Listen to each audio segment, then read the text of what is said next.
All right, guys, we're back again with another great episode of PFREI, a passion for real estate investments. I'm your host, Fuquan Bilal. So glad to be back. Love coming to the show and bringing on guests like my man Zachary Beach. He's going to add some value today, which is smart real estate coach. I had a few coaches on the show, and I really like bring in people who add value to the real estate community who's actually doing the business and just not coaching. So Zach is going to talk about some of the stuff he's doing, and we're going to get into it. Welcome to the show, man. Appreciate you being here. Yeah, I'm excited to be here. I'm always super grateful to jump on these podcasts and bring as much value to your audience as possible. And I think what we're talking about here today, I mean, time is impeccable right now. That's awesome. What is that behind you? It says, is that Wicked Smart, the sign? Yeah, as you can imagine, you know where I'm from now, right? No. So let's let the audience know where you're from. Yeah, so Wicked Smart. I'm from Massachusetts. We have so smartrealestatecoach.com, but what we call all of our members are the Wicked Smart community. So Wicked by the end of Smart. this, hopefully everyone will be wicked smart and know how to buy and sell real estate, with creative financing. Wicked Smart. Wicked Smart. All right. Wicked smart. That's what's up. So yeah, man. I mean, this show is really about interviewing people who's actively involved in a real estate business, and we kind of talk about what's happening in the marketplace. We get into some of the specifics of what you're doing. So let's just start there. Creative financing is your thing. Let's kind of talk about that. I mean, that's really hot in the marketplace now. I'm seeing a lot of wholesalers transition into buying on terms, subject to creative finance and Mm-hmm. everything else that seems to be a pivot for the wholesale deal that's not working anymore. So let's talk about that. So this has been your thing, and it's the space, I guess, is getting crowded now. Everybody's doing your strategy. Oh man, it's good. I'll be fully transparent. I mean, before I got involved in creative financing, I mean, I was a bartender and personal trainer. Then I was doing network marketing. You named it. I was doing every hustle that you could possibly get. I remember before I even got started, I was riding one of those electric scooters in the middle of the winter, fully dressed up in a snowsuit, going to a 5 a.m. personal training session with someone. So it was quite a different lifestyle that I lived. So I'm more than excited about the space growing. It's funny though, because we were those people that nobody wanted to talk to before, right? It was like, who are these people asking me for no money down or to keep my debt in on my house or for me to finance it? And now you're seeing across the board, not only just like it being more prevalent and popular with investors, but I mean, you're looking at like the Wall Street Journal is posting things like how creative financing or seller financing is going to, help save buyers from the rising interest rates, and Yahoo.com. That's a very similar things as well. So I mean, you're just starting to see the popularity even in the mainstream media saying, "Hey, there's a major hole that needs to be filled right now." And these, buying and selling on terms or creative financing, we'll use those interchangeably today. There's a major hole, and I think that's why the popularity is growing so rapidly. And that's because there's just so much opportunity right now because there's so many things that the traditional market can't solve right now. Because higher interest rates means that it's completely pushing out buyers that could qualify for loans 6 to 12 months ago at a 3% interest rate, which means that properties are sitting on the market longer, which means that the sellers have unrealistic expectations and won't drop their price because they still believe it's worth what it was worth 24 months ago. So you just have this like weird boiling effect that's happening where both the seller side and the buyer side prospects that creative financing solves are both increasing at the same time. So now is a really good opportunity for investors like us to go solve problems. I mean, that's what we do. I mean, we solve problems, and because we know how to solve these problems, and I was lucky enough to be doing this for almost 10 years now, way ahead of the popularity. Now that I know how to solve problems, I can certainly help my family and help members of our community all across the country create a decade, 2 decades worth of wealth right now because we understand how the moving parts are going to come together, which means that we can be light years ahead of all the newbies in creative financing. So it's a really great opportunity, but I'm excited for those that are getting involved now because the timing is amazing for those, and it's changed my life. So I'd love for it to change other people's lives as well. Yeah, this is awesome. I mean, I remember when the market crashed in '08, and I kind of got back on my feet somewhere around 2010 and started learning the note business. Mm. And I learned the seller finance piece probably somewhere around 2012, 2013 from Eddie Speed. Oh Most yeah. everybody knows who he is. And I'm a part of a mastermind, and he's a part of Collective Genius. And he actually was trying to teach buying on terms 3 years ago, and everybody was looking at him like he had three heads. And he was like, Yeah. "This is it." And everybody was pulling out their financial calculator, and they were just lost. And then, it kind of died down. I was like, don't worry, Eddie, it's going to turn back around. And I think a year ago we were at the event, and I smiled at him. I said, "You're Mr. Popular again. You're Mr. Hmm. Popular right now." So, there's a lot of people who's doing it, but I think that it's important to note that although this is a strategy you can use, doing it the right way with the correct paperwork is all that matters. Because there's a lot of ways people are doing it that can get people in trouble, the subject Of course. twos, the creative finance, and then the wraps and stuff. So let's speak to that a little bit. Sure. I know some people use attorneys and everything else, but you can only lend to an LLC. You can't lend to a bar unless you go through an RMLO and register it. So I don't know how some people are doing it with people. I know it varies state to state. Some states you Hmm. can do this, some states you can do that. Let's speak about that a little bit. With the creative financing, what are some of the things you should look out for when structuring these deals? Yeah, great points too. And I mean, I'll say this: I'm not an attorney. I'm not here giving legal advice, and I'm also not a CPA, so I'm not going to give you Love any of it. that financial advice as Love it. well. I gotta say it right because this is just everything I say is based upon experience, and it's based upon my team. My attorneys, my CPAs, financial advisors. You have all of those people that help you make these decisions. So these aren't decisions I made on my own, and certainly I had some amazing business partners along the way as well. When we're buying real estate, if you're buying subject to deals, what we were always taught is to buy them in a trust, a living trust, family trust. And we do that because really most people are scared of one thing, and that's they're scared of the due on sales clause. So we'll eliminate the elephant in the room because it's very rare that a due on sales clause ever gets called. And when you are buying real estate subject to the existing loan and you're helping out families that are in a challenging situation, which tends to be the case, if we're speaking to like a pure subject to deal, meaning like there's no equity in the deal or someone's behind on payments, then you're typically helping out somebody that's in a situation where they need debt relief. And when you provide debt relief to somebody, it's very likely because you are catching up the behind payments, and then you're making monthly payments consistently on time because you're a business owner and a real estate investor. That actually the banks are happier because you're now making payments consistent. They have a good borrower now, even though you're not the one on the debt. You have a good borrower. And also the seller is happy because I've actually seen sellers credit increase because you're making payments on their behalf and now they're increasing. So just want to kind of eliminate that myth there. But is it possible that it could happen? 100%. We were buying real estate in the state of Pennsylvania some years back. And we got word from an attorney who we always close with. From an attorney, he said, "Hey, Zach, where there's a local bank calling loans due. So what I suggest is that we do contract for deeds. So that's just another way to pivot, right? Or deed and escrow. That's another way to pivot when it comes to these deals because you're still getting the benefit of, say, a subject to deal, but you're not dealing with necessarily the risk as well. So there's some of those nuances. Again, kind of circling back to the trust. The trust is set up again just to add additional layers. I forget the exact year, but there's a Garn St. Germain Act is what it's called, which simply means that the real estate can transfer, the title can transfer as long as for estate or tax planning purposes.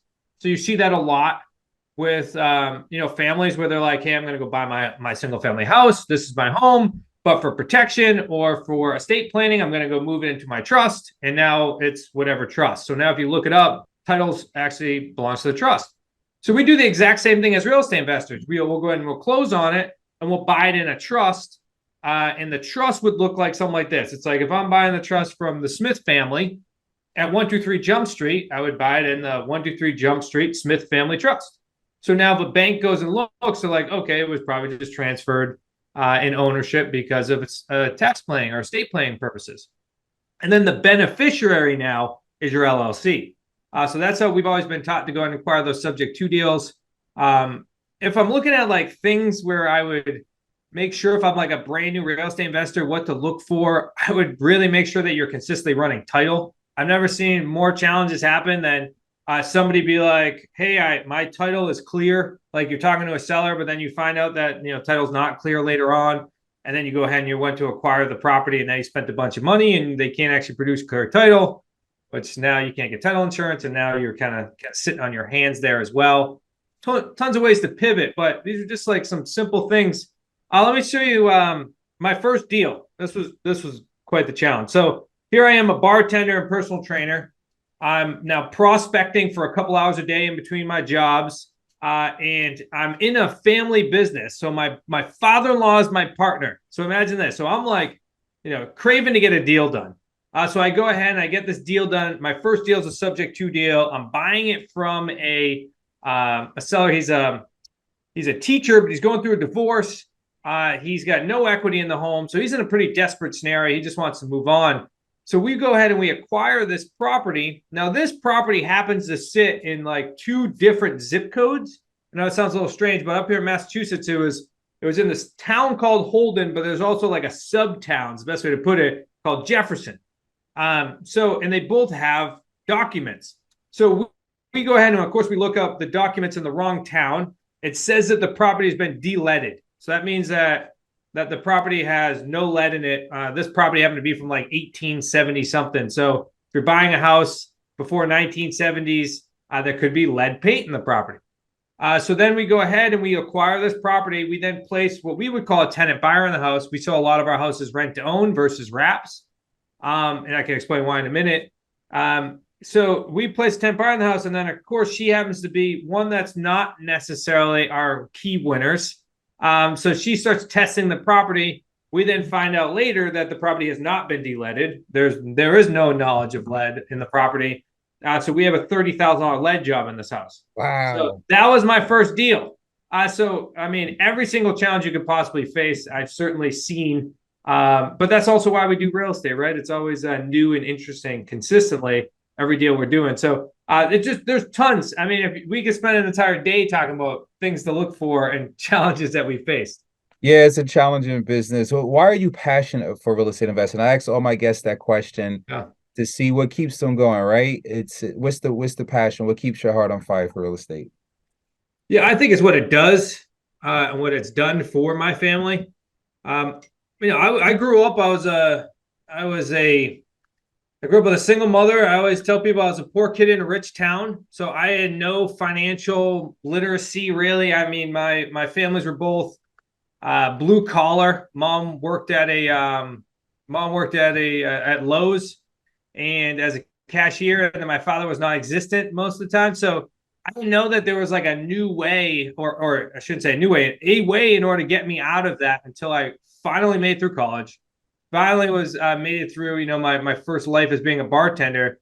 So it's just what it can do and what I've seen it do for changing people's lives. Either people that have done everything right in this world, right? That like went to college, got a good job, were making 6 figures, but then they hate their lives, to the people that are struggling. And if they just get one deal, it absolutely changes their lives. So it's definitely the impact that it makes consistently on people's lives is what keeps me trucking away and keeps me hungry for the next deal.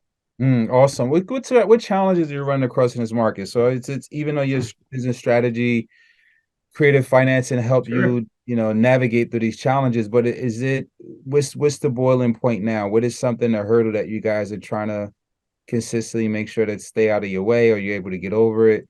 Some pain points. Let's talk about that. I mean, it's not like how everybody on social media show everything is perfect all the time. What are some of the challenges you're going through?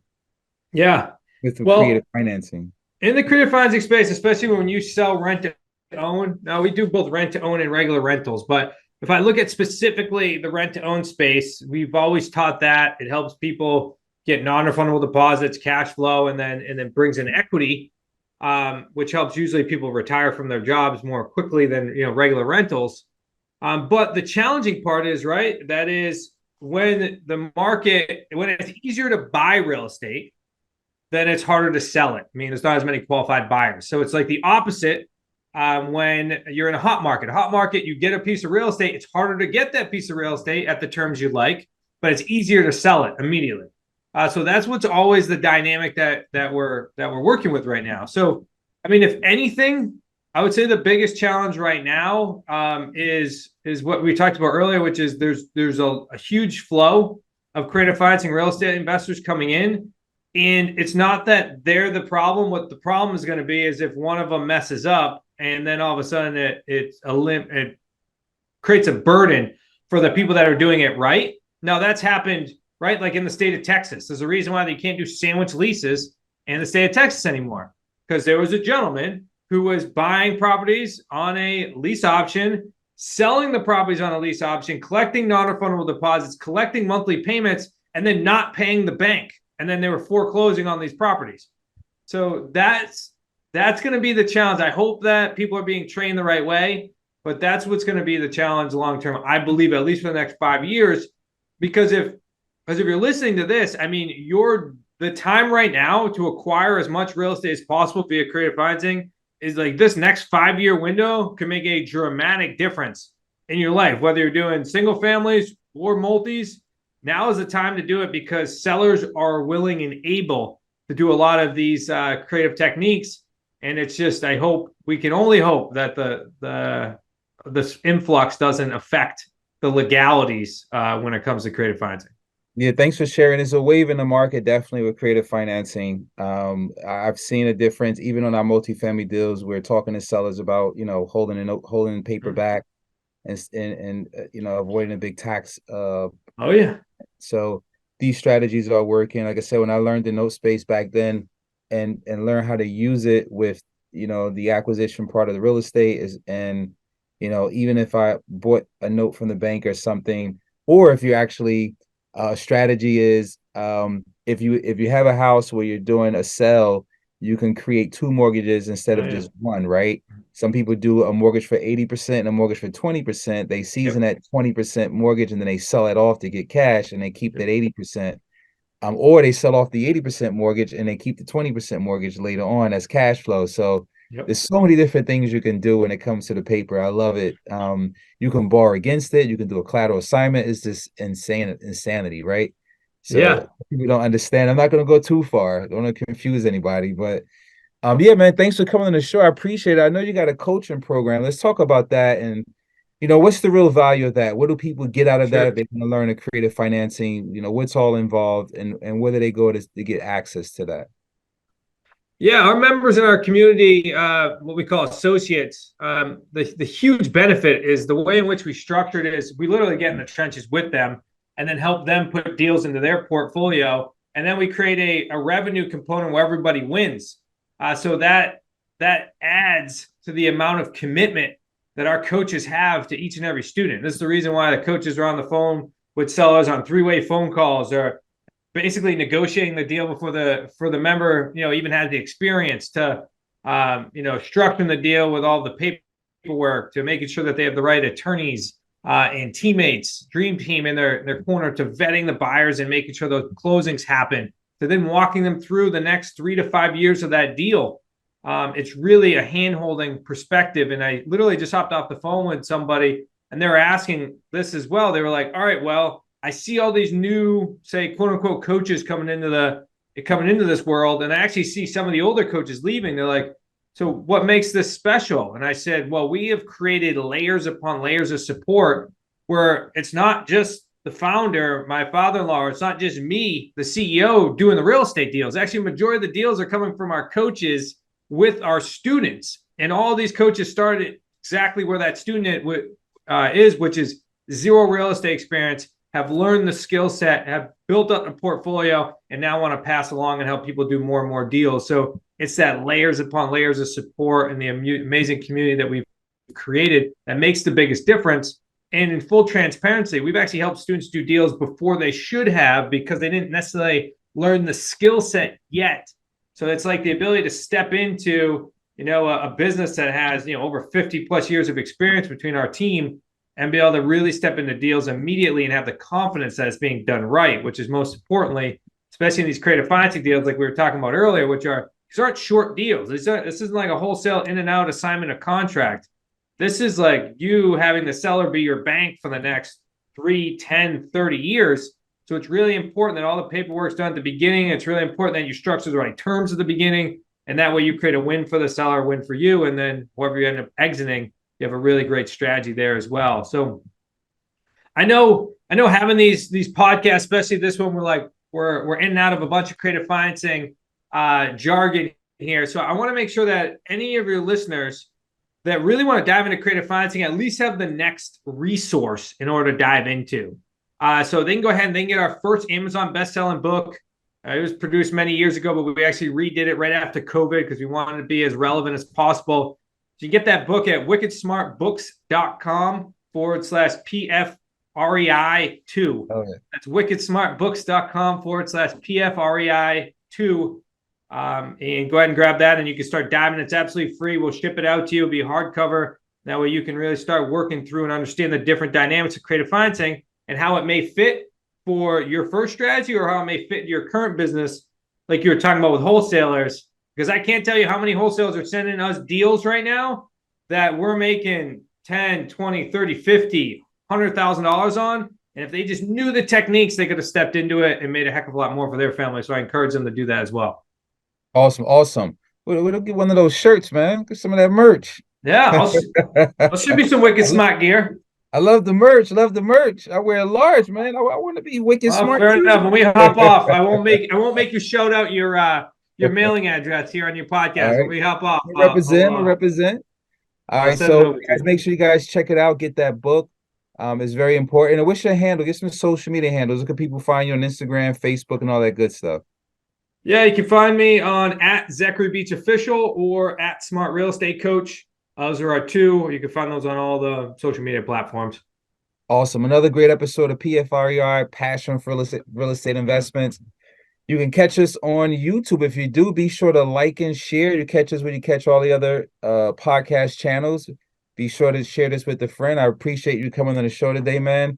Even though it was quick, I like to just bring you guys on and add some value, and then they can kind of go and do research, and they got to do their own push-ups. We can't do it for them. You know what I mean? We can bring the people to the show and let them talk about what they do, and they get some value out of it. And that's really the goal of this is to really teach newer people or seasoned people different things. And I learn something from the guests every time that I do this. I'm always a student of it. That's my passion for real estate. I love about it because you can never figure it out, right? It's always, things that you can learn from different strategies within real estate. So I love it, man. Love having you guys on the show and learning. I appreciate you having me on. Hopefully your audience got some great value here, and let's go out there and do some deals. Absolutely. All right, man. I appreciate it.